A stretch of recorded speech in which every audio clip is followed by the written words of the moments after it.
नमस्ते, my self आनंद। मैं certified yoga gym instructor और न्यूट्रिशन कंसल्टेंट हूँ। आज मैं योगा की एक बेसिक सीरीज़ अपलोड करने जा रहा हूँ। जो भी मेल या फीमेल कंप्लीट होम वर्कआउट करने के लिए सोच रहे हैं या फिर जो भी बिगिनर हैं, उनके लिए ये बहुत ही यूज़फुल रहेगी। तो चलिए शुरू करते हैं यौगिक सूक्ष्म व्यायाम से। आप कहीं पर भी वेटेड या विदाउट वेटेड एक्सरसाइज कर रहे हैं तो यौगिक सूक्ष्म व्यायाम या फिर डायनामिक स्ट्रेच करना बहुत ज़रूरी होता है। इन्हें करने से बॉडी वर्कआउट करने के लिए एक्टिव होती है और इंजरी होने के चांसेस भी कम हो जाते हैं। सूक्ष्म व्यायाम कंप्लीट करने के बाद मैंने मार्जरी आसन किया, जिसे कैट कैमल पोज भी कहते हैं।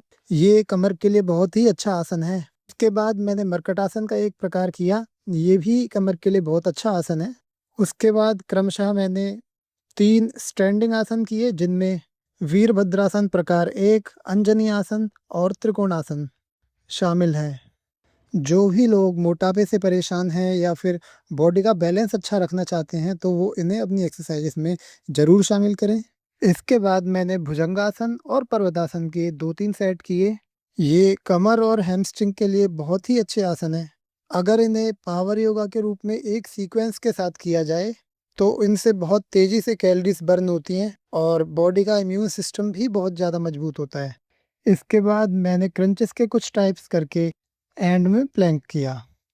प्लैंक कोर को मजबूत करने के लिए बहुत अच्छी एक्सरसाइज मानी जाती है। इससे बॉडी का पोस्चर बिल्कुल सही होता है और इसके और भी बहुत से बेनिफिट्स हैं। आसन करते हुए ब्रीदिंग का बहुत ज़्यादा ध्यान रखना चाहिए, तभी पूरी तरह से इसका लाभ मिल पाता है। जैसे जब भी आप आकाश की तरफ या ऊपर की तरफ जाएँ, तो धीरे-धीरे, धीरे-धीरे लंबा इन्हेल करें, और जब भी आप नीचे की तरफ या पृथ्वी की तरफ आते हैं, तो बहुत धीरे-धीरे, धीरे-धीरे एक्सहेल करें। लंबी गहरी साँस भरते हुए और धीरे-धीरे साँस छोड़ने की कोशिश किया करें। ऐसा करने से जिस भी पार्ट के लिए हम आसन कर रहे हैं, उनमें ब्लड के साथ मैक्सिमम ऑक्सीजन की सप्लाई बढ़ेगी, जिससे टिश्यू और सेल रिपेयर होंगे, रीजनरेट होंगे।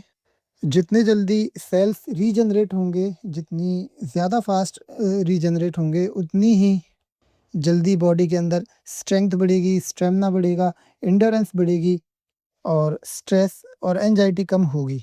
आज के लिए इतना ही।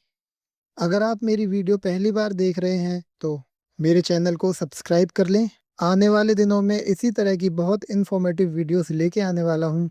अगर आपका किसी भी तरह का कोई प्रश्न है न्यूट्रिशन से रिलेटेड या फिर वर्कआउट से रिलेटेड, तो आप मुझे कमेंट सेक्शन में लिखकर भेज दें। मैं उसका आंसर करने की या आंसर देने की कोशिश करूँगा। मिलते हैं अगली वीडियो में। स्टे